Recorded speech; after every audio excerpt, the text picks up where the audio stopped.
Hello students, তোমরা যারা class 11-এ science নিয়ে ভর্তি হয়েছে প্রথমেই তোমাদের প্রত্যেককে অনেক শুভেচ্ছা এবং অভিনন্দন জানাই।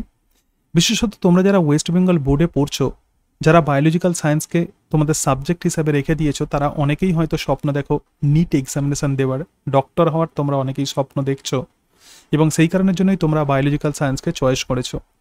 কিন্তু আমাদের ওয়েস্ট বেঙ্গলে এমন অনেক স্টুডেন্টস আছে যাদের অনেক টাকা দিয়ে কোচিং সেন্টারে পড়ার সামর্থ্য থাকে না, এবং সেই কারণের জন্যই আমি কিছু বিষয় তাদের জন্যই স্পেশালি আমি বায়োলজিক্যাল সায়েন্সের বিভিন্ন বিষয়ে আলোচনা করব এবং আশা করি আমার চ্যানেল তোমরা যদি রেগুলারলি ফলো করো তাহলে তোমাদের প্রিপারেশান অনেক ভালো হবে। অনেক টাকা দিয়ে তোমাদের কোচিং সেন্টারে পড়তে হবে না, আমার ক্লাসগুলো তোমরা রেগুলারলি ফলো করবে এবং আমি যেরকমভাবে টিপস দেবো সেই টিপসগুলো তোমরা ফলো করবে, দেখবে ক্লাস 11 এবং ক্লাস 12-এর বায়োলজিক্যাল সায়েন্সকে তোমরা কিন্তু গ্রিপের মধ্যে নিয়ে চলে আসতে পারবে।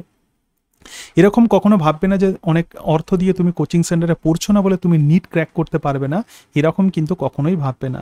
অ্যাকচুয়ালি প্রপার স্ট্র্যাটেজি এবং প্রপার গাইডেন্স নিটে ক্র্যাক করার জন্য অত্যন্ত গুরুত্বপূর্ণ। তো আমি চেষ্টা করব তোমাদেরকে স্ট্র্যাটেজিক ওয়েতে প্রপারলি গাইড করে বায়োলজিক্যাল সায়েন্সকে আমি অন্তত কভার করে দেওয়ার চেষ্টা করব। Council of Higher Secondary Education তোমরা যারা ক্লাস 11-এ তোমরা পড়ছো, তোমাদের বই কিন্তু বেঙ্গলি ভার্সানে তোমাদের বই, কিন্তু ঘটনা হচ্ছে যে নিটে ক্র্যাক করতে গেলে প্রথম যে ক্রাইটেরিয়া সেটা হচ্ছে এনসিইআরটি তোমাদেরকে ভালো করে ফলো করতে হবে এবং এনসিইআরটির বায়োলজি যে বই, সেই বায়োলজি বইকে কিন্তু স্ট্র্যাটেজিক ওয়েতে তোমাদেরকে কভার করতে হবে। এনসিইআরটি পড়া কিন্তু তোমাদেরকে শিখতে হবে, এনসিইআরটিকে লাইন বাই লাইন তোমাদেরকে কভার করতে হবে, কারণ নিটেতে যে কোয়েশ্চেন্স আসে এনসিইআরটি থেকে কোয়েশ্চেন্স আসে, লাইন থেকে প্রধানত কোয়েশ্চেন্স আসে, সেই কারণের জন্য এনসিইআরটি ভালো করে তোমরা পড়বে, রাইট?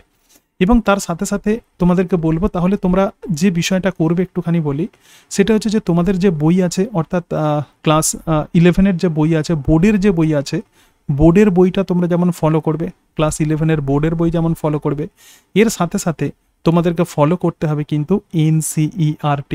এনসিইআরটি ভালো করে তোমরা ফলো করবে এবং এর সাথে সাথে প্রিভিয়াস ইয়ার্স কোয়েশ্চেন্স পেপার, অর্থাৎ নিটেতে যে প্রিভিয়াস ইয়ার্স কোয়েশ্চেন্স এসছে, তো সেই previous years questions paper MCQ ভালো করে প্র্যাকটিস করবে। তো যাই হোক, আমি যে সিরিজ আমি এক্ষেত্রে শুরু করতে চলেছি, প্রধানত এনসিইআরটি বেসড আমি তোমাদেরকে পড়াবো এবং এনসিইআরটিতে দেখবে যে বিভিন্ন ইউনিট আছে, যেমন মোস্ট প্রবাবলি তোমাদের ক্লাস 11-এ 5টা ইউনিট আছে, তো তার মধ্যে যে ইউনিট 1 আছে এবং ইউনিট 1-এ মোট 4টি চ্যাপ্টার আছে। ওকে, তো এক্ষেত্রে ইউনিট 1-এ যেমন প্রত্যেকটা চ্যাপ্টার আমি এক এক দিনে কভার করব এবং এই ক্লাসগুলো তোমরা যদি দেখো তাহলে দেখবে যে এক একটা চ্যাপ্টার তোমাদের ফুললি কভার্ড হয়ে যাবে। সুতরাং আজকে আমরা যেটা নিয়ে আলোচনা করব সেটা হচ্ছে ইউনিট 1-এর chapter 1, that is living world. এবং দেখতে পাচ্ছ যে লিভিং ওয়ার্ল্ডে কোন কোন বিষয়গুলো পড়তে হবে এক্ষেত্রে আমার নোটসে লেখা আছে এবং এগুলোই প্রধানত আমি তোমাদেরকে এক্সপ্লেন করব এবং এগুলো পড়ার পরে তারপর তোমরা বোর্ডের বই ভালো করে পড়বে। বোর্ডের বই পড়ার পরে তারপরে previous years questions paper follow করবে, অর্থাৎ এক একটা চ্যাপ্টার কমপ্লিট করবে এবং তার সঙ্গে সঙ্গে previous years questions paper follow করবে। সুতরাং যে চ্যাপ্টার 1 যেটা আছে, তো এই অংশগুলোই চ্যাপ্টার 1-এ আছে, আর চ্যাপ্টার 2 যেটা আছে বায়োলজিক্যাল ক্লাসিফিকেশান, আমি পরের দিন এই চ্যাপ্টার 2 কমপ্লিট করবো। অর্থাৎ এক এক দিনে ক্লাস 11-এর যেমন একটা চ্যাপ্টার কমপ্লিট করবে এক একটা চ্যাপ্টার, আবার ক্লাস 12-এরও এক একটা চ্যাপ্টার কমপ্লিট করবে, একদম এনসিইআরটি ধরে ধরে কমপ্লিট করব, তাহলে তোমাদের কিন্তু অনেকটাই সুবিধে হবে। এবং তোমরা যারা বাংলা মিডিয়ামে তোমরা পড়ছো, হয়তো ভাবছো যে ইংলিশে তোমরা কিভাবে পড়বে। দেখো, ইংরাজিতে তোমাকে পড়তেই হবে, কারণ বায়োলজিক্যাল সায়েন্সের যত ভালো বই সব কিন্তু ইংলিশে, এবং ইংরাজিতে পড়ে ক্র্যাক করাটা আমার মনে হয় এটা কিন্তু সুবিধাজনক। তো প্রথম যে পোর্শন আছে দেখবে যে বিভিন্ন অংশ আছে, তো প্রথম যে অংশটা আছে তো সেটা হচ্ছে ক্যারেক্টারিস্টিক্স অফ দ্য লিভিং। দেখো, আমরা যে সাবজেক্ট পড়ছি তো সেই সাবজেক্ট হচ্ছে বায়োলজি। তো বায়োস মানে হলো লাইফ, রাইট? সো বায়োস মানে হলো লাইফ আর লোগস মানে হলো নলেজ, অর্থাৎ লাইফ সম্পর্কে নলেজ যেটা, তো সেই সাবজেক্টকেই আমরা বলবো বায়োলজি। এখন বায়োলজির তোমরা জানো যে 3টে ব্রাঞ্চ আছে, সুতরাং বায়োলজির জেনারেলি 3টে ব্রাঞ্চ আছে। কি কি ব্রাঞ্চ আছে? বায়োলজির ব্রাঞ্চ আছে বোটানি আছে। বোটানি মানে কি? বোটানি মানে উদ্ভিদ সম্পর্কিত যে স্টাডি, এবং বোটানির যিনি জনক তো তিনি হলেন থিওফ্রাস্টাস। এবং তার সঙ্গে সঙ্গে জুলজি আছে, তো জুলজি মানে প্রাণী সম্পর্কিত যে স্টাডি, তো সেটাই হলো জুলজি, এবং জুলজির যিনি ফাদার তো তিনি হলেন অ্যারিস্টটল, এবং এই থিওফ্রাস্টাস ছিলেন অ্যারিস্টটলের সুযোগ্য ছাত্র। তারা বিভিন্ন বই লিখেছিলেন, যেমন অ্যারিস্টটল লিখেছিলেন হিস্টোরিয়া এনিমেলিয়াম এবং থিওফ্রাস্টাস লিখেছিলেন হিস্টোরিয়া প্ল্যান্টেরাম। অনেক বছর আগে, মানে যিশু খ্রিস্টের জন্মের অন্তত 384 বছর আগে অ্যারিস্টটল পৃথিবীতে ছিলেন, এবং সেই সময় তিনি বিভিন্ন অ্যানিমালসের তিনি ডেসক্রিপশন দিয়েছিলেন। এবং থিওফ্রাস্টাসও কিন্তু সেই সময়ই তিনি প্রধানত ছিলেন, কারণ তিনি অ্যারিস্টটলের ছাত্র ছিলেন। বিভিন্ন প্ল্যান্টস সম্পর্কেও কিন্তু তিনি ডিসক্রাইব করেছিলেন অত বছর আগে। এবং এর সাথে সাথে আরও একটা সাবজেক্ট আছে, এবং সেই সাবজেক্টটা হলো মাইক্রোবায়োলজি। পৃথিবীতে এমন কিছু কিছু জীব আছে যে সমস্ত জীবদেরকে আমরা খালি চোখে দেখতে পাই না, তো তাদেরকেই আমরা জেনারেলি বলবো মাইক্রোবস। এবং এই সমস্ত মাইক্রোবস হতে পারে ভাইরাস, হতে পারে তারা ব্যাকটেরিয়া, হতে পারে তারা ফাঞ্জি। সুতরাং সেগুলো সম্পর্কেও কিন্তু বায়োলজিতে স্টাডি করা হয়। তো এটাই হলো মাইক্রোবায়োলজি। এবং মাইক্রোবায়োলজির জনক হলেন বিজ্ঞানী লিভেনহক। এবং মডার্ন মাইক্রোবায়োলজির জনক যিনি, তো তিনি হলেন বিজ্ঞানী লুইস পাস্তুর। তোমরা জানো যে পাস্তুরাইজেশন টেকনিক আছে, কোনো একটা লিকুইডকে যদি আমরা হাই টেম্পারেচারে যদি আমরা বয়েল করি, তাহলে বিভিন্ন মাইক্রোবস মারা যায়। তো এটা তিনি আবিষ্কার করেছিলেন, তো সেই কারণের জন্য তাকে বলা হয় মডার্ন মাইক্রোবায়োলজির জনক। তো বায়োলজিতে তাহলে আমরা যে বিষয়টা আমরা দেখলাম যে বায়োলজিতে প্রধানত লাইফ সম্পর্কে স্টাডি করা হয়, তাহলে প্রথমেই আমাদের দেখতে হবে ক্যারেক্টারিস্টিক্স অফ দ্য লিভিং। দেখো, পৃথিবীতে প্রধানত দুই ধরনের অবজেক্ট আছে, একটা জীব আর একটা হলো জ্বর। তো লিভিং মানে কি? লিভিং মানে হলো জীব, রাইট? তো লিভিং ক্যারেক্টার্স বইতে যখন দেখবে যে বিভিন্ন রকমের ক্যারেক্টার্স আছে, কিন্তু অ্যাকচুয়ালি তোমাদেরকে পড়তে হবে মোটামুটিভাবে 1 2 3 4 5 6 7, মানে এই 7টা ক্যারেক্টার পড়তে হবে। যত লিভিং যে ক্যারেক্টার্স আছে, তো এই লিভিং ক্যারেক্টার্সকে আমরা দুটো ক্যাটাগরিতে ভাগ করি, একটা নন ডিফাইনিং ফিচার্স আর একটা ডিফাইনিং ফিচার্স। তো নন ডিফাইনিং ফিচার্স প্রথমে কাকে বলে সেই বিষয়টাকে একটু বলি। যে সমস্ত ফিচার্সগুলো প্রধানত লিভিং অর্গানিজমসে যেমন দেখতে পাবো, তার সঙ্গে সঙ্গে নন লিভিং অর্গানিজমসেও দেখতে পাবো, তো তাকেই আমরা বলবো নন ডিফাইনিং ফিচার্স। তার মানে আমি বলতে পারি যে এক্ষেত্রে নন ডিফাইনিং ফিচার্সগুলো লিভিং অর্গানিজমে লেস দ্যান 100% দেখা যায়। মানে জীবেতেও যেমন দেখা যায় নন ডিফাইনিং ফিচার্স, জ্বর বস্তুতেও দেখা যায়, এবং সেই জন্যই এদেরকে আমরা বলবো নন ডিফাইনিং ফিচার্স। আর ডিফাইনিং ফিচার্স হচ্ছে সেগুলোই যেগুলো কেবলমাত্র লিভিং অর্গানিজমসে 100% দেখা যায়, তো তাদেরকেই আমরা বলবো ডিফাইনিং ফিচার্স। এবার দেখো, গ্রোথ এবং রিপ্রোডাকশন কেন প্রথমে বলি যে এরা কেন নন ডিফাইনিং ফিচার্স। দেখো, জীবেতে তো অবশ্যই বৃদ্ধি হয়, এবং জীবের মধ্যে অবশ্যই রিপ্রোডাকশন হয়, রিপ্রোডাকশনের মধ্য দিয়ে কোনো জীব তার সংখ্যা বৃদ্ধি করে। কিন্তু ঘটনা হচ্ছে যে গ্রোথের কিন্তু কোনো একটা, ধরা যাক কোনো বাড়ি তৈরি হচ্ছে, তো সেই বাড়ি তৈরি করতে গেলে ইট গেঁথে গেঁথে সেই বাড়ির বৃদ্ধি হয়। তার মানে গ্রোথ যে শুধুমাত্র লিভিং অর্গানিজমসে ঘটে তাই নয়, নন লিভিং অবজেক্টের মধ্যেও কিন্তু গ্রোথ হয়। তার মানে এই ক্যারেক্টার কিন্তু 100% লিভিং নয়, এবং সেই জন্যই বলা হচ্ছে এটা কিন্তু লেস দ্যান 100% এই character. So this is non defining features. তাহলে এক্সটার্নাল গ্রোথ কিন্তু নন ডিফাইনিং ফিচার্স, কিন্তু জীবের বৃদ্ধি যখন ইন্টারনাল হয়, তো তখন সেটা কিন্তু ডিফাইনিং ফিচার্স। এবং কোনো ইউনিসেলুলার অর্গানিজম, ধরা যাক এটা হচ্ছে একটা এককোষী জীব আছে, তার দেহে একটা মাত্র সেল আছে, তো এই সেলের যখন বৃদ্ধি হয়, মানে তার যখন ডিভিশন হচ্ছে, তো একটা সেল থেকে আমরা জানি যে দুটো সেল তৈরি হয়, তো এটাকেই আমরা বলবো ডিভিশন। তাহলে ইউনিসেলুলার যে সমস্ত অর্গানিজমস আছে, তাদের গ্রোথ মানেই কিন্তু রিপ্রোডাকশন, এটা ভালো করে মাথায় রাখবে। সো তাদের গ্রোথ মানেই কিন্তু রিপ্রোডাকশন, ইউনিসেলুলার বা এককোষী যে সমস্ত অর্গানিজম আছে, এবং সেই কারণের জন্যই মানেই কিন্তু রিপ্রোডাকশন। তার মানে এদের রিপ্রোডাকশন প্রধানত বিভাজনের মধ্য দিয়ে হয়, একটা কোষ থেকে দুটো কোষ, দুটো কোষ থেকে আরও দুটো কোষ। যেহেতু এরা এককোষী, তার মানে দুটো কোষ তৈরি হওয়া মানেই কিন্তু তাদের বৃদ্ধি হচ্ছে বা রিপ্রোডাকশন হচ্ছে, এবং সেই জন্যই ইউনিসেলুলার বা এককোষী অর্গানিজমসের ক্ষেত্রে গ্রোথ এবং রিপ্রোডাকশন বলা হয় মিউচুয়ালি ইনক্লুসিভ ইভেন্ট। কিন্তু মাল্টিসেলুলার যে সমস্ত অর্গানিজমস আছে, তাদের গ্রোথ এবং রিপ্রোডাকশন আলাদা। তো গ্রোথ হয় মাইটোসিস সেল ডিভিশনের মধ্য দিয়ে, রিপ্রোডাকশন ডিফারেন্ট ফিচার্স। তাহলে মাল্টিসেলুলার অর্গানিজমসের ক্ষেত্রে গ্রোথ এবং রিপ্রোডাকশন মিউচুয়ালি এক্সক্লুসিভ ইভেন্ট। এখান থেকে কিন্তু প্রচুর পরীক্ষাতে প্রশ্ন দেওয়া হয়, রাইট? তো এই বিষয়ই হচ্ছে প্রধানত গ্রোথ। এবং সেকেন্ড যে পয়েন্ট আছে, তো সেটা হচ্ছে রিপ্রোডাকশন। দেখো, একটা জীব সে তার যে সন্তান তৈরি করছে, তো সেই প্রসেসকেই আমরা বলবো রিপ্রোডাকশন। এবং এই রিপ্রোডাকশন দুই ধরনের হতে পারে বা তিন ধরনের হতে পারে। রিপ্রোডাকশন বা জনন, এটা হতে পারে সেক্সুয়াল রিপ্রোডাকশন, মানে সেক্সুয়াল রিপ্রোডাকশন পদ্ধতিতে প্রধানত গ্যামেট তৈরি হয়, এবং দুটো গ্যামেট পরস্পরের সঙ্গে যুক্ত হয়, এবং তার ফলে জাইগোট তৈরি হয়। তো এই প্রসেসকে আমরা বলবো সিনগ্যামি, এবং এক্ষেত্রে মেল আর ফিমেল লাগে। আর আসেক্সুয়াল রিপ্রোডাকশন যে প্রসেসে হয়, প্রধানত আসেক্সুয়াল রিপ্রোডাকশন বিভিন্ন স্পোর বা রেণুর সাহায্যে হয়। তবে আসেক্সুয়াল রিপ্রোডাকশন জেনারেলি পেরেন্টস এবং অফস্প্রিংকে প্রধানত সিমিলার হয়, অর্থাৎ কোনো একটা পার্টিকুলার জীব সে যখন অযৌন জনন পদ্ধতিতে প্রজনন করছে তার সন্তানরাও কিন্তু তার পিতামাতার মতোই হয়, এবং সেই জন্য আসেক্সুয়াল রিপ্রোডাকশন বা অযৌন জননে সেরকম কোনো ভেরিয়েশন দেখা যায় না। তো এই প্রসেসকেই আমরা বলবো রিপ্রোডাকশন। কিন্তু এটা কেন নন ডিফাইনিং ফিচার্স? কারণ এমন কিছু অর্গানিজমস আছে যাদের মধ্যে রিপ্রোডাকশন হয় না, অথচ তারা কিন্তু জীব। যেমন আমরা বলতে পারি মূল, হিন্নি। তো এরা হচ্ছে প্রধানত এরা কিন্তু হাইব্রিড বিভিন্ন এনিম্যালস, হর্স এবং ডাঙ্কি, এদের প্রজননে প্রধানত হর্স এবং তার সঙ্গে সঙ্গে হর্স এবং ডাঙ্কির প্রজননে প্রধানত এরা তৈরি হয়, মানে ঘোড়া এবং গাধার প্রজননে প্রধানত এরা তৈরি হয়, মেল ফিমেল ইত্যাদি তার বিভিন্ন কম্বিনেশন থাকে। তো মূল এবং হিন্নি এরা যদিও জীব কিন্তু এদের কোনো রকম রিপ্রোডাকশন হয় না। এবং তার সঙ্গে সঙ্গে ইনফার্টাইল কাপল, অর্থাৎ যারা যে সমস্ত কাপল প্রজনন করে না, যাদের কোনো সন্তান নেই, তো তারা যদিও জীব কিন্তু তাদের কোনো রকম রিপ্রোডাকশন হয় না, এবং সেই কারণের জন্যই এই রিপ্রোডাকশন কিন্তু নন ডিফাইনিং ফিচার্স। অর্থাৎ সমস্ত জীব যে রিপ্রোডাকশন করবে সেরকম নয়, কিছু কিছু জীব আছে যাদের মধ্যে রিপ্রোডাকশন হয় না, রাইট?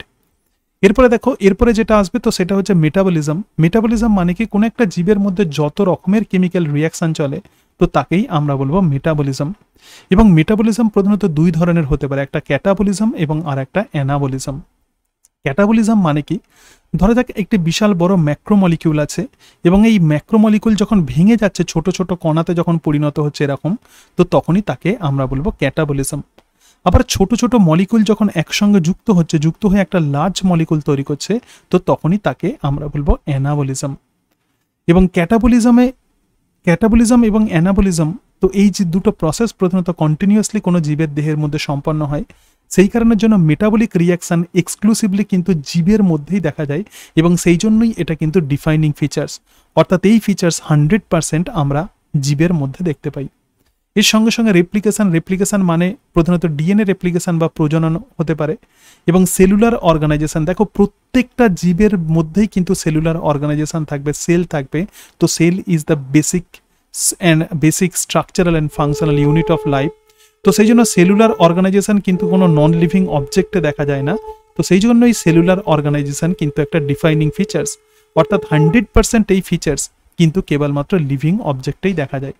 তার সঙ্গে সঙ্গে দেখো সেন্সিটিভিটি মানে কি, প্রত্যেকটা জীব প্রধানত পরিবেশের বিভিন্ন উত্তেজনায় সাড়া দেয়। মানে পরিবেশের যে সমস্ত স্টিমুলি আছে, সেটা হতে পারে কোনো ভৌত স্টিমুলি, ফিজিক্যাল হতে পারে, সেটা লাইট, এরকম বিভিন্ন স্টিমুলেশনে জীব প্রধানত রেসপন্স করে। তাহলে প্রত্যেকটা জীবের এই যে রেসপন্স করার যে ক্ষমতা, তো তাকেই বলা হয় সেন্সিটিভিটি। কারণ আমরা জানি যে লাইটের যদি তারতম্য হয় তাহলে ফুল ফোটে, এবং তার সঙ্গে সঙ্গে কোনো গাছকে যদি আমরা কোনো রুমেতে যদি রেখে দিই তাহলে সে আলোর দিকে তার প্রধানত বৃদ্ধি হয়। অর্থাৎ আলোর প্রতি সে কিন্তু সেন্স করতে পারে। আবার আমরা যদি আগুনে হাত দিই, আগুন থেকে আমরা হাত সরিয়ে নিই, তো এই বিষয়টাকেই বলা হয় সেন্সিটিভিটি। এবং সেন্সিটিভিটি কেবলমাত্র জীবের মধ্যে দেখা যায়, তো সেই কারণের জন্য sensitivity is a defining features. এবং তার সঙ্গে সঙ্গে দেখো কনসিয়াসনেস। তো কনসিয়াসনেসকে বলা হচ্ছে মোস্ট অবভিয়াস ফিচার্স। এনসিআরটিতে যেটা বলছে যে কনসিয়াসনেস হচ্ছে মোস্ট অবভিয়াস ফিচার্স, অর্থাৎ এটা অত্যন্ত উন্নত একটা বৈশিষ্ট্য যেটা জীবের মধ্যে দেখা যায়, তো সেটাই হচ্ছে কনসিয়াসনেস। এবং এই কনসিয়াসনেস দেখো পরিবেশ সম্পর্কে সচেতনতা, অর্থাৎ এনভায়রনমেন্ট কেমন হচ্ছে, এনভায়রনমেন্টের কেমন চেঞ্জ হচ্ছে। যদি শীতকাল হয় তখন আমরা সোয়েটার পরি, আবার গরমকাল হলে যখন আমরা গেঞ্জি পরি, তো এই যে ব্যাপারটা, তো এটাই হচ্ছে কনসিয়াসনেস, অর্থাৎ সচেতনতা। এবং সেলফ কনসিয়াসনেস মানে আত্মসচেতনতা, যেটা সেটা কেবলমাত্র হিউম্যানসের মধ্যে দেখা যায়। তো এই কারণের জন্যই এই যে কনসিয়াসনেস যে ব্যাপারটা, এটা প্রধানত জীবের মধ্যেই দেখা যায়, কোনো জড়ের মধ্যে দেখা যায় না। সেই জন্য এটা কিন্তু 100% এটা ডিফাইনিং ফিচার্স, রাইট? সো এগুলোই প্রধানত ক্যারেক্টারিস্টিক্স অফ দ্য লিভিং। তোমরা দেখবে যে তোমাদের যে এনসিআরটি যে বই আছে, আমি বলছিলাম এনসিআরটি কিন্তু তোমাকে পড়াটা শিখতে হবে। দেখো, এটা হচ্ছে 1 নাম্বার টপিকস, অনেক কিছু বিষয় লেখা আছে, আমি একদম সিম্পলি তোমাদেরকে ডিসক্রাইব করলাম। এরপর তোমরা এনসিআরটি বই নেবে এবং এনসিআরটি বই নিয়ে লাইন বাই লাইন পড়বে, এবং যে অংশগুলো এখানে ইম্পর্টেন্ট লেখা আছে এইগুলো ভালো করে ফোকাস করবে, তাহলেই কিন্তু এই সেকশন তোমাদের হয়ে যাবে। এবং এরপরে দেখবে যে ক্যারেক্টারিস্টিক্স অফ লিভিং থেকে প্রিভিয়াস ইয়ার্স কি কোয়েশ্চেন্স এসেছে সেইগুলো ভালো করে প্র্যাকটিস করবে, রাইট? এর পরের সেকশনে চলে যাই, চ্যাপ্টার 1-এ তার পরের সেকশনে চলে যাই। দেখো, diversity in the living world. তো diversity in the living world মানেই কিন্তু বায়োডাইভার্সিটি। তো বায়োডাইভার্সিটি যে শব্দটা, এটা প্রধানত বায়োলজিক্যাল ডাইভার্সিটি থেকে এসেছে। তো বায়োলজিক্যাল ডাইভার্সিটি শব্দটাকে কন্ট্রাক্টেড করে বায়োডাইভার্সিটি এই ওয়ার্ডকে ইউজ করা হচ্ছে। বায়োডাইভার্সিটি মানে কি, আমরা পরে ক্লাস 12-এ আমরা এটাকে ডিটেলসে পড়বো, যখন ক্লাস 12-এর সিলেবাসে এটা আছে, তো সেটাকে ডিটেলসে পড়বে। এখন যেটুকু কনসেপ্ট রাখা সেটা তোমাদের বলছি। এই যে পৃথিবীতে বিভিন্ন প্রজাতির জীব আছে, বিজ্ঞানীরা বলছেন যে পৃথিবীতে অন্তত 25 থেকে 30 মিলিয়ন প্রজাতির জীব আছে, 25 থেকে 30 মিলিয়ন স্পিসিস প্রধানত পৃথিবীতে থাকে, রাইট? কিন্তু ঘটনা হচ্ছে এই সমস্ত স্পিসিসকে ডিসকভার করা যায়নি, পসিবল হয়নি, কারণ বেশিরভাগ প্রজাতি ট্রপিক্যাল রেইন ফরেস্টে থাকে এবং তার সঙ্গে সঙ্গে এই ট্রপিক্যাল রেইন ফরেস্টের বেশিরভাগ অংশই কিন্তু এখনো পর্যন্ত আনএক্সপ্লোর্ড, এখনো বিজ্ঞানীদের কাছে সেখানে পৌঁছানো সম্ভব হয়নি, সেই জন্য ম্যাক্সিমাম স্পিসিস কিন্তু এখনো পর্যন্ত ডিসকভার্ড হয়নি। তাহলে পৃথিবীতে এই যে বিভিন্ন প্রজাতির জীব আছে, তো এটাকেই আমরা বলবো diversity in the living world. এবং এই যে বিভিন্ন প্রজাতি আছে, প্রজাতি মানে কি, স্পিসিস মানে কি, স্পিসিস হচ্ছে একটা রিপ্রোডাক্টিভ কমিউনিটি, অর্থাৎ একদল জীব যারা নিজেদের মধ্যে প্রজনন করে প্রজননক্ষম সন্তান তৈরি করে, রাইট? ধরা যাক এক্ষেত্রে একটা মেল আছে, মানে এক ফাদার আছে এবং তার সঙ্গে সঙ্গে মাদার আছে। ফাদার এবং মাদার তারা রিপ্রোডাকশন করলো, রিপ্রোডাকশন করে যে চাইল্ড তৈরি করলো, এও কিন্তু রিপ্রোডাকশন করতে পারবে। তো সেই কারণের জন্য এরা কিন্তু একই প্রজাতির অন্তর্গত, অর্থাৎ একদল জীব যারা নিজেদের মধ্যে রিপ্রোডাকশন করে এবং যে অফস্প্রিং যেটা তৈরি করে সে ফার্টাইল যখন হয়, তো তখনই তাকে আমরা বলবো প্রজাতি বা স্পিসিস। কিন্তু এই চাইল্ড যদি ইনফার্টাইল হয় তখন এটা কিন্তু স্পিসিস নয়। ধরা যাক একটা টাইগার বা প্যান্থেরা টাইগ্রিস এবং লায়ন, মানে প্যান্থেরা লিওপার্সিকা, তাদের প্রজননে হয়তো টাইগন তৈরি হচ্ছে, কিন্তু সেই টাইগন কিন্তু ইনফার্টাইল। তার মানে প্যান্থেরা টাইগ্রিস এবং তার সঙ্গে সঙ্গে প্যান্থেরা লিওপার্সিকা, তারা সেম জেনাসের মধ্যে হলেও তারা কিন্তু ডিফারেন্ট স্পিসিস, রাইট? তাহলে স্পিসিস মানে আমি যেটা বলতে চাইছি যে সমস্ত জীবগুলো, গ্রুপ অফ অ্যানিমালস যারা নিজেদের মধ্যে রিপ্রোডাকশন করবে এবং ফার্টাইল অফস্প্রিং তৈরি করবে, তো তারাই প্রধানত স্পিসিস।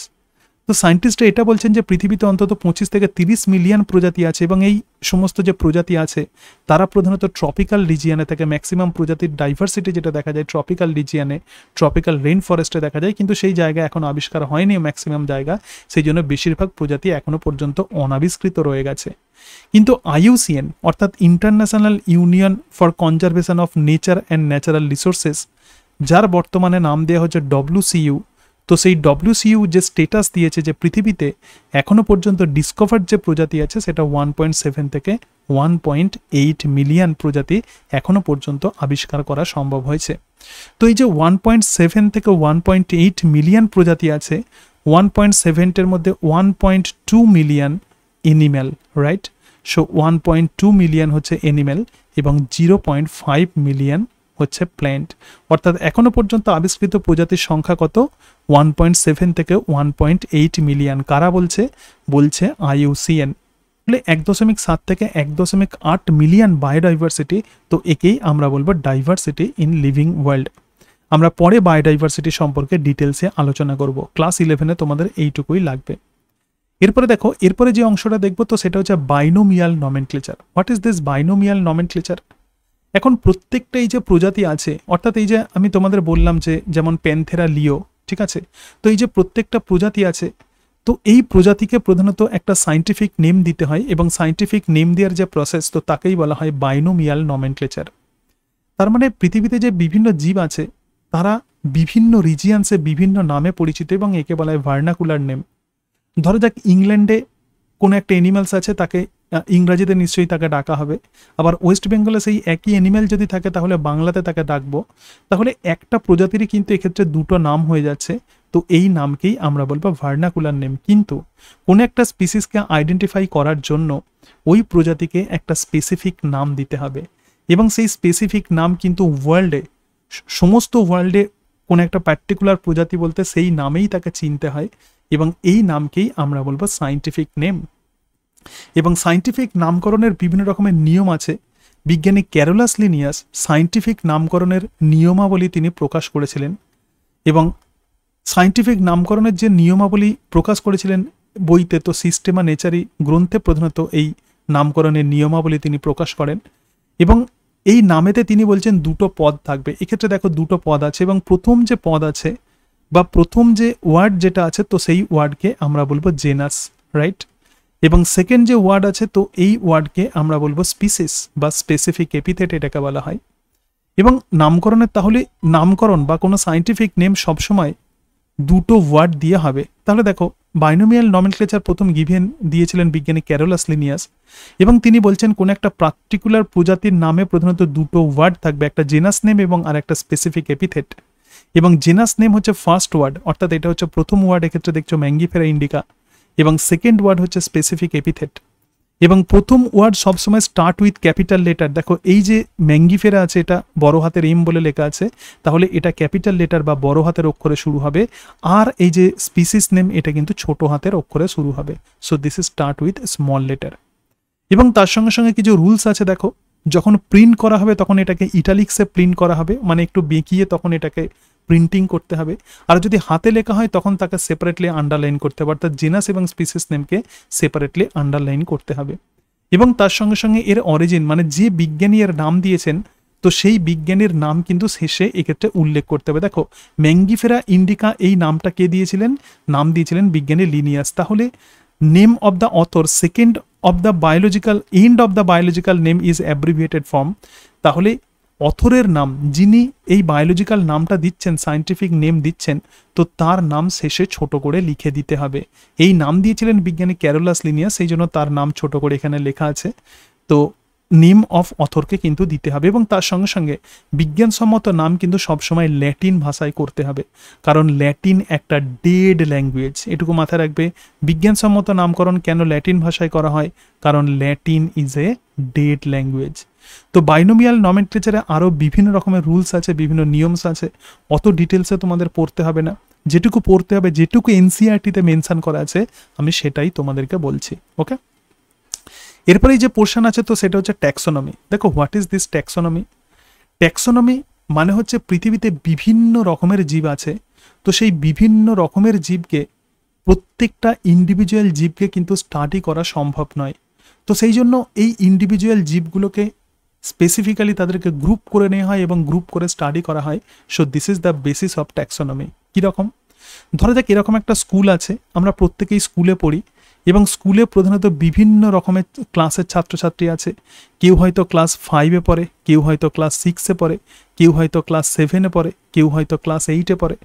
এখন এরকম নয় যে ক্লাস 5-এ হয়তো এই স্কুলেতে হয়তো 50 জন ছেলে আছে, তাহলে 50টা ছেলেকে ইন্ডিভিজুয়ালি তাকে পড়ানো সম্ভব নয়।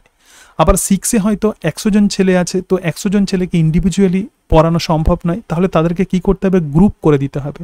তাহলে গ্রুপ করলে তাদেরকে পড়ানোটা অনেকটা সুবিধাজনক হয়। ঠিক সেরকমই পৃথিবীতে বিভিন্ন প্রজাতির জীব আছে, একটু দেখে নিতে হবে যে তাদের ক্যারেক্টার দেখে কোন ক্ষেত্রে ক্যারেক্টার সিমিলার আছে, তাহলে যে যারা সিমিলার থাকবে তারা একটা গ্রুপে চলে আসবে, আবার যাদের ক্যারেক্টার ডিসিমিলার থাকবে তাদেরকে অন্য গ্রুপে দিয়ে দেওয়া হবে। এখানে যেমন এজ ওয়াইজ যেরকমভাবে আমরা বিভিন্ন ক্লাসে ভর্তি করি, তো বায়োলজিতে সেরকম বিভিন্ন রকমের ক্যারেক্টার দেখে প্রধানত তাদেরকে গ্রুপিং করা হয়, এবং এই যে প্রসেস তো একেই বলা হয় ট্যাক্সোনমি। দেখো ট্যাক্সিস কথার মানে হচ্ছে অ্যারেঞ্জমেন্ট, এবং নোমস কথার মানে হচ্ছে রুলস বা ল।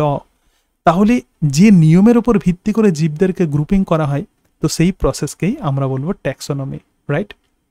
এবং এই ট্যাক্সোনমি শব্দটা প্রথম ব্যবহার করেছিলেন বিজ্ঞানী এপি ডি ক্যান্ডল। তাহলে প্রথম কে ব্যবহার করেছিলেন, কিছু কিছু বিষয় মাথায় রাখবে। সো এপি ডি ক্যান্ডল প্রথম এই শব্দটা ব্যবহার করেছিলেন, এবং যে বইতে তিনি এই শব্দকে ব্যবহার করেছিলেন তো সেই বইটার নাম হলো theory elementary de la botanic.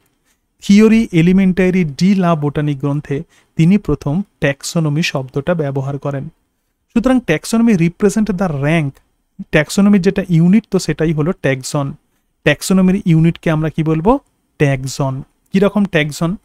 ট্যাক্সন এবং ক্যাটাগরি বিষয়টা কি? দেখো ধরা যাক আমরা প্রত্যেকেই জানি, তোমরা তো ক্লাস 9-এ পড়েছো, তাহলে দেখো এক্ষেত্রে আমরা জানি যে ক্লাস হলো ম্যামালিয়া, অর্থাৎ ম্যামালিয়া হলো স্তন্যপায়ী শ্রেণীর প্রাণী, রাইট? তো এই যে এই জায়গাতে ক্লাস আছে, তো ক্লাসকে আমরা বলবো ক্যাটাগরি। তাহলে ক্লাসকে আমরা কি বলবো, ক্লাসকে আমরা বলবো ক্যাটাগরি। আর এক্ষেত্রে ম্যামাল যে আছে তো ম্যামালকে আমরা বলবো ট্যাক্সন, রাইট? আমি কেন ক্লাস ম্যামালি এক্ষেত্রে ধরেছি, কারণ সি মানে হচ্ছে ক্যাটাগরি, তোমাদের বোঝার সুবিধার জন্য, মনে রাখার সুবিধার জন্য। তাহলে ক্যাটাগরি মানে এই যে একটা পার্টিকুলার একটা ফ্রেমওয়ার্ক, মানে ক্লাস, ফাইলাম, ক্লাস ইত্যাদি, ফাইলাম, ক্লাস, অর্ডার, জেনাস, স্পিসিস ইত্যাদি, তো এগুলোকে বলা হয় ক্যাটাগরি, এবং এর আন্ডারে বিভিন্ন রকমের অর্গানিজমস থাকতে পারে। তাহলে ক্লাস কিন্তু একটাই হবে, এবং এর আন্ডারে হয়তো ক্লাস ম্যামালিয়া আছে, ধরে যাক ক্লাস পিসেস আছে, বা class super class pieces generally হয়, ধরে যাক এক্ষেত্রে আমি ধরে নিচ্ছি ক্লাস অ্যাম্ফিবিয়া আছে, ঠিক আছে, তাহলে ক্লাস অ্যাম্ফিবিয়া আছে। সুতরাং এগুলো সব কিন্তু ট্যাক্সন। ওকে, সেই জন্য বলছি ইট রিপ্রেজেন্ট দ্য র্যাঙ্ক, এবং এর যে ইউনিট, তো সেটাই হচ্ছে ট্যাক্সন। এবং ট্যাক্সোনমির যে বেসিস কি, সেটা হচ্ছে কিভাবে মনে রাখবে, CICN। প্রথম যেটা আসবে সেটা হচ্ছে ক্যারেক্টারাইজেশন। তার মানে কি, ধরে যাক একদল জীব আছে, বা এখানে তুমি ধরে রাখো অনেকগুলো স্টুডেন্ট আছে, তাহলে যে সমস্ত স্টুডেন্টগুলোর এজ ও অনুযায়ী তুমি তাদেরকে ভাগ করলে, তো একেই আমরা বলবো ক্যারেক্টারাইজেশন। তারপরে কি আইডেন্টিফিকেশন, মানে ডিসক্রিপশন, অর্থাৎ যারা এজ অনুযায়ী আছে, তাহলে প্রথমে এটা আমরা দেখলাম যে ক্যারেক্টারাইজেশন করা হচ্ছে, অর্থাৎ এজ অনুযায়ী আমরা ক্যারেক্টারাইজেশন করলাম। ক্যারেক্টারাইজেশন করার পর তাদেরকে আইডেন্টিফাই করছে যে এরা এই ক্লাসে যাবে, ঠিক আছে।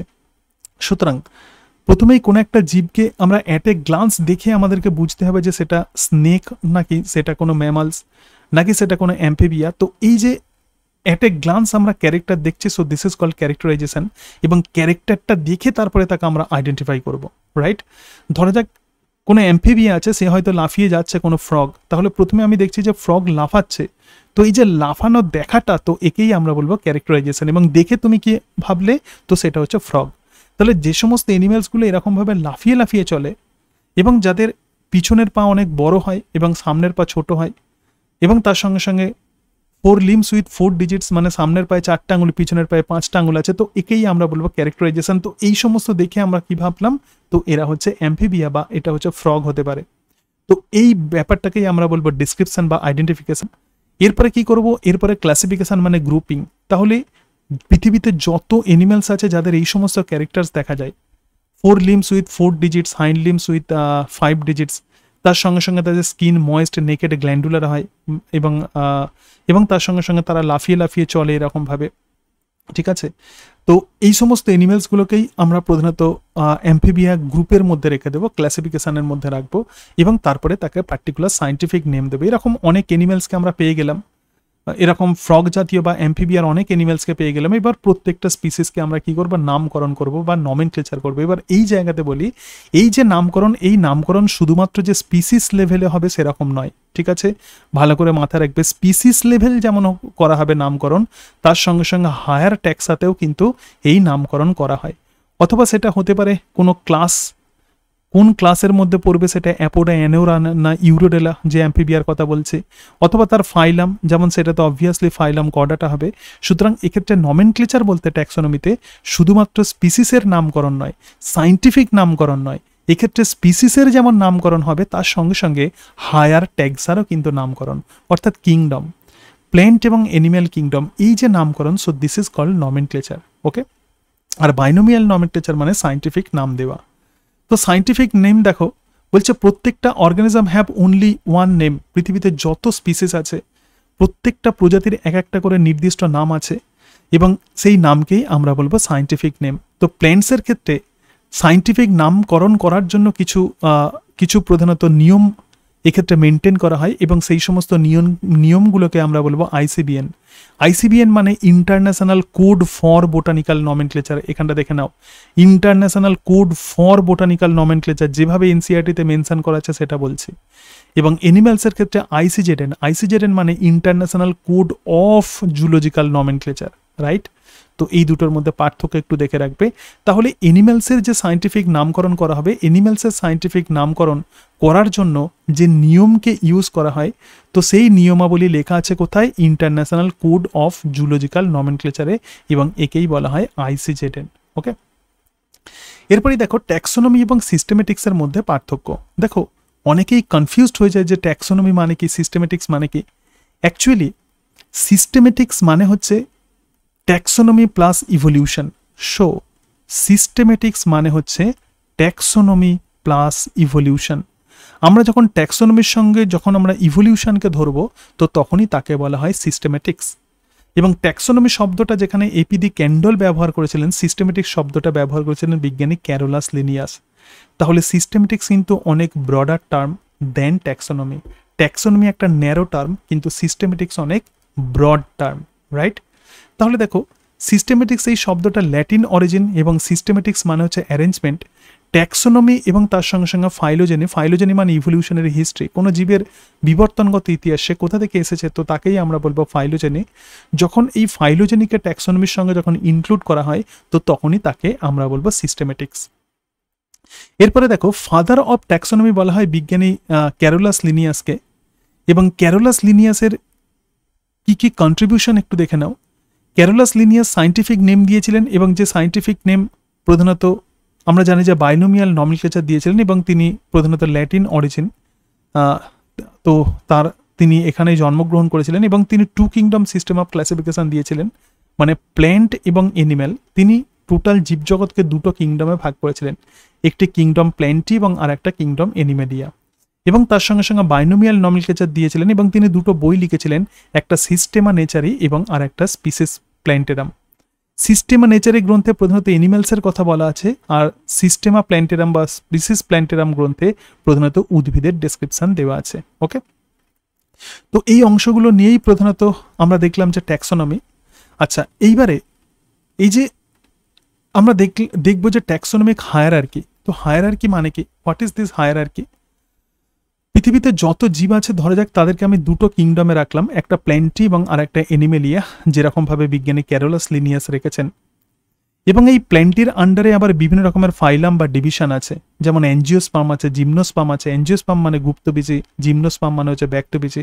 আবার এনিমেলিয়ার আন্ডারে কর্ডাটা আছে এবং আর্থ্রোপোডা আছে। ধরে নিচ্ছি এনিমেলিয়ার আন্ডারে phylum chordata, phylum protozoa, porifera, cnidaria, ctenophora, so different phylum আছে। তাহলে দেখো পৃথিবীতে প্ল্যান্টি এবং এনিমেলিয়া এই দুটো কিংডম, এবং সেই দুটো কিংডমের আন্ডারে আবার কি দেখতে পাচ্ছি আমরা, অনেকগুলো ফাইলামকে আমরা দেখতে পাচ্ছি। তো এই যে কিংডম, ডিভিশন, ফাইলাম, তো এগুলোকেই আমরা বলবো category. So these are called as category. আর এখানে যে টার্মগুলো ইউজ করা হয়েছে, তো এই টার্মগুলোকে আমরা বলবো ট্যাক্সন। ওকে, তাহলে এই যে টোটাল যে কতগুলো ক্যাটাগরি আমরা দেখতে পাচ্ছি, 1 2 3 4 5 6 7, এই যে 7টা যে ক্যাটাগরি, এই 7টা ক্যাটাগরির যে সেট, তো এই 7টা ক্যাটাগরির যে সেট, তো একেই আমরা বলবো লিনিয়ার হায়ারার্কি। এটা হায়ারার্কিয়াল অর্ডারে প্রধানত এটা থাকে। তো প্রথমে থাকবে কিংডম, তারপরে ডিভিশন বা ফাইলাম। প্ল্যান্টসের ক্ষেত্রে প্রধানত ডিভিশন ইউজ করা হয়।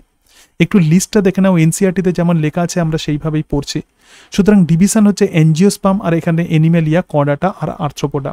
দেখো ওপরের এই যে বিষয়গুলো যেগুলো লেখা আছে, এগুলো কিন্তু টোটালি আরবিট্রারি, মানে এগুলো কিন্তু মানুষের কল্পনা যে কোনো একটা পার্টিকুলার জীব এইগুলোর মধ্যে থাকতে পারে, কিন্তু অ্যাকচুয়ালি যা রিয়েল এক্সিস্টেন্স আছে তো সেটি হলো স্পিসিস। ভালো করে দেখো এক্ষেত্রে কতগুলো স্পিসিস, মানে এক্ষেত্রে পটেটো মানে আলুকে তো আমরা চোখে দেখতে পাই, কিন্তু আলু যে কোন জেনাস, তার যে সায়েন্টিফিক নেম, এই সব কিছু কিন্তু মানুষের কল্পনা। সুতরাং পৃথিবীতে যা রিয়েল এক্সিস্টেন্স আছে তো সেটাই হলো প্রজাতি প্রকৃতপক্ষে পৃথিবীতে আছে। এক্ষেত্রে দেখো সোলানাম টিউবেরাসাম আছে, এটা পটেটো। সোলানাম মেলনজেনা আছে, এটা হচ্ছে ব্রিঞ্জেল মানে বেগুন, এবং সোলানাম নাইগ্রাম আছে মাকৌই। ঠিক আছে, আবার দেখো কিছু প্রজাতি আছে যেমন ম্যাঙ্গিফেরা ইন্ডিকা, এটা হচ্ছে আম, এবং ট্রিটিকাম অ্যাস্টিফাম, তো এটা হচ্ছে হুইট মানে গম। এইবার দেখো এই যে প্রজাতি আছে সোলানাম টিউবেরাসাম, সোলানাম মেলনজেনা এবং সোলানাম নাইগ্রাম, এতগুলো প্রজাতি একটা জেনাসের অন্তর্গত, তার নাম সোলানাম। আমরা কি দেখেছিলাম সায়েন্টিফিক নামকরণে, প্রথম যে নামটা হবে সেটা জেনাস নেম, এবং শেষ যে নামটা হবে সেটা প্রজাতি নাম। তাহলে সোলানামের আন্ডারে দেখো কতগুলো প্রজাতি আছে, তাহলে একটা জেনাসের আন্ডারে অনেকগুলো প্রজাতি থাকতে পারে। আবার দেখো এক্ষেত্রে কতগুলো জেনাস আমরা এক্ষেত্রে লিখেছি, দেখো একটা সোলানাম আছে, একটা পেটুনিয়া আছে, একটা দাতুরা থাকতে পারে, এবং ম্যাঙ্গিফেরা থাকে, এবং ম্যাঙ্গিফেরার আন্ডারে হয়তো অনেকগুলো প্রজাতি আছে, তার মধ্যে ম্যাঙ্গিফেরা ইন্ডিকা মানে ম্যাঙ্গো, এবং ট্রিটিকামের আন্ডারে দেখো ট্রিটিকাম অ্যাস্টিফাম। তাহলে এই যে সোলানাম আছে, সোলানামের আন্ডারে, সোলানাম জেনাসের আন্ডারে আমরা দেখছি এতগুলো গাছ আছে। এইবার দেখো এরা প্রধানত তিনটে জেনাস, এই তিনটে জেনাস আবার যে ফ্যামিলির অন্তর্গত সেটা সোলানাসিয়া, রাইট। আবার দেখো এই যে ম্যাঙ্গিফেরা আছে, এরা যে ফ্যামিলির অন্তর্গত সেটা হচ্ছে ডিয়াসিয়া, এবং ট্রিটিকাম আছে, এবার এটা যে ফ্যামিলির অন্তর্গত তো সেটা হচ্ছে পোয়াসিয়া। ওকে, সুতরাং এক্ষেত্রে আমরা দেখতে পাচ্ছি যে একাধিক জেনাস একটি ফ্যামিলির অন্তর্গত হতে পারে। তাহলে একটা ফ্যামিলির মধ্যে অনেকগুলো জেনাস থাকতে পারে। আবার ফ্যামিলির মধ্যে কত ডাইভার্সিটি দেখো, সোলানাসি এবং তার সঙ্গে সঙ্গে কনভোভোলাক্রি, ঠিক আছে, কনভোভোলাসিয়া, তো সোলানাসি এবং কনভোভোলাসিয়া এই দুটো মিলে যে অর্ডার তৈরি করছে তো সেটাই হচ্ছে পলিমোনিয়ালস। এবং তার সঙ্গে সঙ্গে দেখো অ্যানাকার্ডিয়াসিয়া এটা এখানে যেটা আছে তো সেটা হচ্ছে স্পিন্ডেলস। এবং দেখো পোয়াসিয়ার যে অর্ডার আছে সেটা হচ্ছে পোয়েলস। তাহলে দেখো এক্ষেত্রে এই দুটো ফ্যামিলি আবার একটা অর্ডার তৈরি করছে, আবার অনেকগুলো অর্ডার, এই দুটো অর্ডার মিলে কি তৈরি করছে, একটি ক্লাস তৈরি করছে, সেটা হচ্ছে ডাইকটিলেডোনা মানে দ্বিবীজপত্রী। আবার দেখো এই যে পোয়েলস আছে এটা মোনোকটিলেডনস মানে একবীজপত্রী ফ্যামিলি, একবীজপত্রী। পোয়াসিয়া হচ্ছে একবীজপত্রী ফ্যামিলি। আবার দেখো এই যে দ্বিবীজপত্রী এবং একবীজপত্রী এই দুটো মিলে তৈরি হচ্ছে গুপ্তবীজী উদ্ভিদ, আবার গুপ্তবীজী জিমনোস্পার্ম এনজিওস্পার্ম এরা মিলে তৈরি করছে প্ল্যান্টটি, রাইট। তো এইভাবেই প্রধানত ট্যাক্সোনমিক হায়ারার্কি চলে। অর্থাৎ এখানে আমি যেটা বলতে চাইছি সেটা হচ্ছে ইম্পর্টেন্ট পয়েন্ট, দেখো গ্রুপ অফ ইম্পর্টেন্ট পয়েন্টস দেখে নাও। দেখো গ্রুপ অফ ক্লোজলি রিলেটেড ফাইলাম মানে অনেকগুলো ফাইলাম মিলে কি তৈরি করবে, কিংডম তৈরি করবে। Group of closely related class মিলে কি তৈরি করবে, ফাইলাম, ঠিক আছে। তার মানে ফাইলাম কি দিয়ে তৈরি হচ্ছে, ক্লাস দিয়ে। আবার দেখো ক্লাস কি দিয়ে তৈরি হচ্ছে, অর্ডার দিয়ে, সেই জন্য বলছে group of closely related order এক্ষেত্রে ক্লাস তৈরি করবে। আবার অর্ডার কি দিয়ে তৈরি হচ্ছে, ফাইলাম ফ্যামিলি দিয়ে, ঠিক আছে। তাহলে group of closely related family কি তৈরি করবে, অর্ডার তৈরি করবে। আবার দেখো ফ্যামিলি কি দিয়ে তৈরি হচ্ছে, জেনাস দিয়ে। তাহলে দেখো group of closely related genus আর গ্রুপ এটা কি তৈরি করবে, ফ্যামিলি। আবার দেখো group of closely related species, অনেকগুলো স্পিসিস কি তৈরি করবে, জেনাস তৈরি করবে। সুতরাং স্পিসিস, লাস্ট স্পিসিস মানে কি, group of individual organism with fundamental similarities, যাদের মধ্যে সিমিলারিটি থাকে তো তারাই হচ্ছে স্পিসিস। আচ্ছা এবার এই জায়গাতে দেখো কিছু এনিম্যালসের আমরা এক্সাম্পল নেব, যেমন প্যান্থেরা লিও আছে, প্যান্থেরা টাইগ্রিস আছে এবং প্যান্থেরা পার্ডাস আছে, যেটাকে লেপার্ড বলবো। প্যান্থেরা লিও মানে হচ্ছে সিংহ, প্যান্থেরা টাইগ্রিস মানে বাঘ এবং প্যান্থেরা পার্ডাস মানে লেপার্ড। এবং এই যে তিনটে প্রজাতি আছে এবং তার সঙ্গে সঙ্গে এখানে ক্যাটস আছে, ডগস আছে, উলফ আছে, জ্যাকেল আছে এবং দেখো হোমোসেপিয়েন্স আছে, মানুষ আছে, মুস্কা ডোমেস্টিক, এরা সবাই কিন্তু প্রজাতি। তাহলে দেখো কিছু কিছু সিমিলার যে প্রজাতি মানে গ্রুপ অফ সিমিলার স্পিসিস মিলে কি তৈরি করছে, একটা জেনাস। তার মানে প্যান্থেরা লিও, প্যান্থেরা টাইগ্রিস এবং প্যান্থেরা পার্ডাস এদের মধ্যে সিমিলারিটি আছে, তাহলে এরা কি তৈরি করছে, জেনাস, এবং সেই জেনাসের নাম হচ্ছে প্যান্থেরা। আবার দেখো ক্যাটস, ক্যাটস প্রধানত যে জেনাসের অন্তর্গত সেটি হচ্ছে ফেলিস, রাইট। আবার দেখো এই যে group of closely related genus মিলে কি তৈরি করবে, ফ্যামিলি, তাহলে প্যান্থেরা এবং ফেলিস এরা মিলে যে ফ্যামিলি তৈরি করছে তার নাম হচ্ছে ফেলিডা। আবার দেখো group of closely related family মানে যেগুলোকে একই রকম ফ্যামিলি যাদের, যেমন হচ্ছে ফেলিডা এবং ক্যানিডা, এরা মিলে যেটা তৈরি করছে তো তার নাম হচ্ছে অর্ডার। এক্ষেত্রে আমরা দেখতে পাচ্ছি অর্ডার কার্নিভোরা। আবার দেখো group of closely related order মানে কার্নিভোরা এবং তার সঙ্গে সঙ্গে প্রাইমেটস, এরা মিলে তৈরি করছে ক্লাস ম্যামালস। আবার group of closely related class মিলে আমরা দেখবো যে ফাইলাম তৈরি হচ্ছে, ঠিক আছে। তাহলে অনেকগুলো ক্লাস মিলে প্রধানত আমরা জানি যে ফাইলাম তৈরি হয়, যেমন class amphibia, class reptiles, class aves, class mammalia ইত্যাদি মিলে ডিফারেন্ট প্রধানত ফাইলাম বা ফাইলাম কর্ডাটা তৈরি হয়।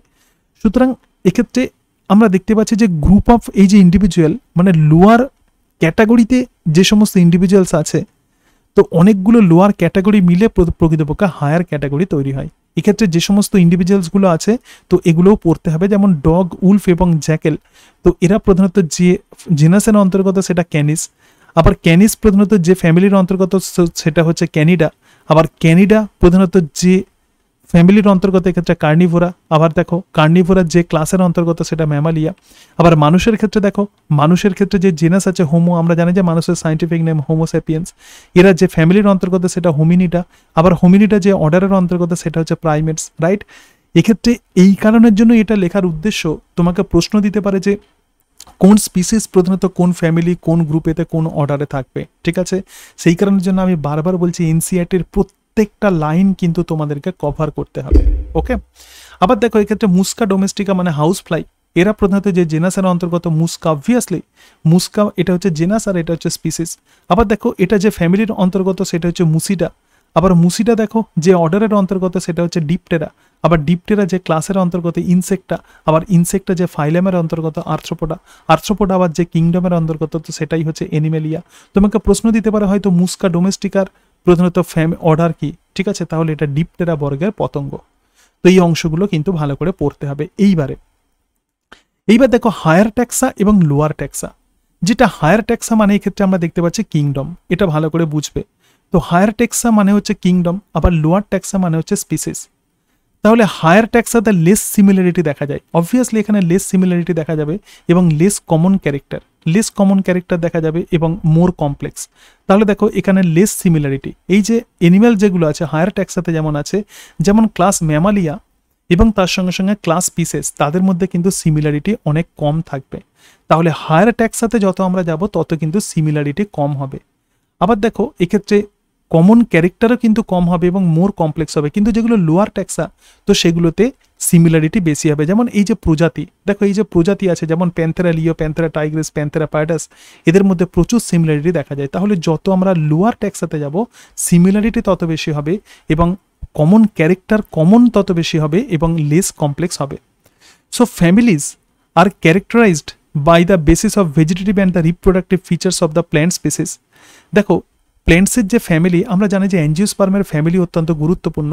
সুতরাং অ্যাঞ্জিওস্পার্মের ফ্যামিলি প্রধানত কিসের ওপর বেশ করে করা হয়? বিভিন্ন ভেজিটেটিভ মানে অঙ্গজ ক্যারেক্টার, যেমন হচ্ছে রুট, স্টেম, লিফ, তার সঙ্গে সঙ্গে ভাস্কুলার বান্ডিল, এই সবগুলো কেমন মানে তাদের যে অ্যানাটমি এইসবের উপর বেস করে, এবং রিপ্রোডাক্টিভ ফিচার্স বলতে এক্ষেত্রে ফ্লাওয়ার, তাদের যে ফ্লোরাল ফর্মুলা, তো এগুলোর ওপর বেস করে প্রধানত ফ্যামিলিকে ক্যারেক্টারাইজ করা হয়। প্রত্যেকটা genus may have one or more than one specific epithet. একটা জেনাসের মধ্যে এক বা একাধিক প্রজাতি থাকতে পারে that represent the different organism. এরা কিন্তু প্রত্যেকেই আলাদা আলাদা জীব, but have the similar morphology, কিন্তু তাদের মরফোলজি সেম হতে পারে। মরফোলজি মানে external characters. In plants the phylum call the division, অর্থাৎ এনিম্যালসের ক্ষেত্রে যেরকমভাবে আমরা ফাইলামকে ফাইলাম বলছিলাম, কিন্তু প্ল্যান্টসের ক্ষেত্রে ফাইলামকে আমরা বলবো division. So this is the end of your first chapter, এবং ফার্স্ট চ্যাপ্টারে প্রধানত এই সমস্ত অংশগুলোই আছে এবং এইভাবে তোমরা পড়বে। তো আশা করি এরকমভাবে আমি প্রতিটা চ্যাপ্টার আমি তোমাদেরকে কমপ্লিট করে দেওয়ার চেষ্টা করব। এবং আবারও বলছি, অনেক তোমরা স্টুডেন্ট হয়তো অনেকে আছো তারা কোচিং সেন্টারে অনেক টাকা দিয়ে তোমরা পড়তে পারো না, তো আমি যে ক্লাসগুলো দিচ্ছি তোমরা এই ক্লাসগুলো একটু ফলো করবে এবং তার সঙ্গে সঙ্গে একটু কষ্ট করে তোমরা এনসিইআরটির বই কিনে নেবে, এনসিইআরটির বই লাইন বাই লাইন পড়বে এবং যে ক্লাসগুলো দিচ্ছে এগুলো ফলো করবে। দরকার হলে যে নোটস যেগুলো আছে এগুলো তোমরা হাতে লিখে নেবে, এবং লিখে নিলে আমি এই কারণের জন্যই বলছি যে তোমরা যদি লিখে নাও তাহলে কিন্তু তোমাদের নোটস দাঁড়িয়ে যাবে, এবং এই লেখার ওপর বেশ করে লিখতে হবে। কিন্তু এটা কিন্তু খুবই গুরুত্বপূর্ণ, তোমাকে পরিশ্রম করতে হবে। এবং মনে রাখবে তুমি মাত্র 2 বছর তুমি যদি পরিশ্রম করো তাহলে তোমার কিন্তু সারা জীবনটা তোমার সিকিউরড হয়ে যাবে। তো সেই কারণের জন্য তোমাদেরকে কিন্তু হার্ড ওয়ার্ক করতে হবে। তোমরা যারা সায়েন্স নিয়ে পড়ছো তোমাদেরকে হার্ড ওয়ার্ক করতে হবে, তবেই কিন্তু নিট এক্সামিনেশন ক্র্যাক করতে পারবে। যেটা বলছিলাম, খুব বেশি মেটেরিয়ালস নয়, যদি অনেক মেটেরিয়ালস থাকে তাহলে পড়তে পড়তে কনফিউজড হয়ে যাবে। তোমরা স্কুলেতে যাচ্ছ, তারপরে টিউশনিতে পড়তে যাচ্ছ, তো এইসব করতে গিয়ে তোমাদের হাতে কিন্তু সময় খুব বেশি থাকে না। নিজেকে তো পড়তে হবে, এটা তো গুরুত্বপূর্ণ। অনেকে আমরা কোচিং সেন্টারে পড়তে যাচ্ছি, বিভিন্ন অনলাইনে বিভিন্ন ক্লাস করছি, তো সেক্ষেত্রে সময় আমাদের অনেকটাই চলে যাচ্ছে এবং তার সঙ্গে সঙ্গে একটা স্ট্রেসফুল কন্ডিশনও তোমাদের তৈরি হচ্ছে। তো সেই কারণের জন্য বলছি যে খুব বেশি অনেক কিছু সোর্স নয়, যে সোর্স যেটা সেটা হচ্ছে যে তোমার কাছে যে এনসিইআরটি বই আছে প্রথমে সেই এনসিইআরটি বইটা পড়া, তার সঙ্গে সঙ্গে আমি এই যে ক্লাসগুলো দিচ্ছি এক্ষেত্রে যে নোটসগুলো লেখা আছে এগুলো তোমরা একটু লিখে নেওয়ার চেষ্টা করবে, স্ক্রিনশট নিয়ে নেবে, স্ক্রিনশট নিয়ে সেগুলোকে লিখে নেবে, তাহলে তোমাদের নোটস এক্ষেত্রে দাঁড়িয়ে যাবে। এবং প্রথমে এইটা পড়বে এবং তারপরে তোমাদের যে টেক্সট বই আছে তো সেই টেক্সট বই তোমরা ভালো করে পড়বে এবং প্রিভিয়াস ইয়ার্স কোয়েশ্চেন্স পেপার ভালো করে প্র্যাকটিস করবে। তো এরকমভাবে প্রিপারেশান নাও। তোমাদের শুধু একটা কাজ করতে হবে, যদি সুযোগ পাও তাহলে মক টেস্ট কোথায় হচ্ছে একটু দেখবে, ঠিক আছে? যদি তোমাদের সুযোগ থাকে তাহলে একটু মক টেস্ট দেবে, ব্যাস এইটুকুই কাজ। তো সেই ক্ষেত্রে হয়তো যে ফিস তোমাকে দিতে হবে, তো সেই ফিস দিয়ে তুমি মক টেস্ট একটু দেওয়ার চেষ্টা করবে। এবং তার সঙ্গে সঙ্গে দেখো তোমাদের প্রত্যেকের কাছে তো ফোন আছে, তো ফোন থেকে তোমরা ইউটিউবে বিভিন্ন ক্লাসগুলো তোমরা দেখতে পারো, অথবা আমি যেভাবে ক্লাস করাচ্ছি এইভাবে তোমরা দেখতে পারো। অনেককে তোমরা ফলো করবে না, 2-1জনকে ফলো করবে, তাতে সুবিধা হবে। অনেককে ফলো করলে মাইন্ড কিন্তু আবার ডিফ্র্যাক্টেড হয়ে যাবে। তাহলে 2-1জন টিচারকে ফলো করো, তিনি কিভাবে পড়াচ্ছেন, তিনি কিভাবে গাইড করছেন, তো সেইভাবে দেখো, নিশ্চয়ই তোমরা এই পরীক্ষাতে ক্র্যাক করতে পারবে। অনেক বড় কোনো কোচিং সেন্টারে পড়তে হবে না, অনেক টাকা খরচ করতে হবে না, কারণ ওয়েস্ট বেঙ্গলের স্টুডেন্টসদের ম্যাক্সিমামেরই অর্থনৈতিক অবস্থা হয়তো খুব খারাপ। অনেকে হয়তো ভাবছে যে 8-10 হাজার টাকা বা 20,000 50,000 টাকা দিয়ে তারা ভর্তি হতে পারবে না, সেটা তাদের কাছে স্বপ্ন। তাহলে কি তারা ডাক্তারি পড়বে না? অবশ্যই পড়বে। তাদেরকে এইভাবে প্ল্যানিং করে আমি তাদেরকে পড়তে বলছি। তুমি কোচিং সেন্টার, আমি আবারও বলছি, কোচিং সেন্টারে বড় নামি কোনো পড়ছো না মানে এটা নয় যে তুমি প্রতিযোগিতা থেকে পিছিয়ে পড়েছো। তোমার যদি কনসেপশন ক্লিয়ার থাকে, এনসিইআরটি তুমি যদি খুব ভালো করে প্র্যাকটিস করো এবং তার সঙ্গে সঙ্গে এমসিকিউ তুমি যদি খুব ভালো করে প্র্যাকটিস করো, তোমাকে কেউ আটকাতে পারবে না। এটাই হচ্ছে সত্যি, রাইট? এবং বলি নিটেতে বায়োলজিতে প্রধানত তোমাদের দুটো সাবজেক্টে পরীক্ষা দিতে, আমি একদম বেস লেভেল থেকে বলছি, বোটানি এবং জুলজি দুটো সাবজেক্টে পরীক্ষা দিতে হয়, কেমিস্ট্রি এবং তার সাথে সাথে বায়োলজিতে দুটো পেপার দিতে হয়, একটা বোটানি আর একটা জুলজি। তো সেই কারণের জন্য বোটানি এবং জুলজি তোমরা সেপারেট তোমরা প্রিপারেশন নিতে পারো, অথবা ক্লাস 11-এর যে বই আছে সেটাকেও ফলো করে তোমরা প্রিপারেশন নিতে পারো। আজকে তাহলে এই পর্যন্তই। পরের দিন আমরা সেকেন্ড চ্যাপ্টার শুরু করব এবং সেকেন্ড চ্যাপ্টারে যেটা আছে তো সেটি হলো biological classification. This is very very important chapter. তো পরের দিন আমরা আলোচনা করব বায়োলজিক্যাল ক্লাসিফিকেশন নিয়ে। সকলে ভালো থেকো, thank you, and that's it.